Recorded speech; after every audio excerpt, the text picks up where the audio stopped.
Well, if it isn't the consequences of our own actions. The charity Age UK has said today that 2 million people over the age of 65 are unable to access support for their social care needs, talking people who need help getting out of bed, getting dressed, getting washed.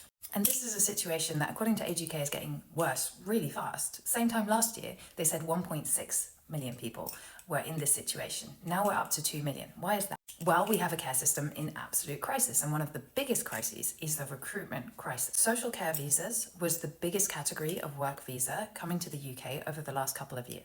And even with that high level of people coming in to work in our care sector, there are 100,000 vacancies right now in the sector. There is like a big crisis of not having enough workers. And why is that? Our last government and our current government, it would seem, have only one priority when it comes to immigration, and it isn't meeting our health and social care needs. No, priority number one is that number going down. So when it turned out last year that number had gone up, the Tories completely freaked out. And what did? They cut the rights of care workers. Care workers already are on a really restrictive visa system to come to the UK, and that often results in them living in exploitation. But one thing that was a real positive of that visa is it did treat care workers like humans in one respect. It recognised that they might have families, so they were allowed to travel to the UK with their spouse and their children under the age of 18. Couldn't have that. Tories put an end to that. And since it's no longer been permitted for care workers to come to the UK and live with their children, they're not coming anymore.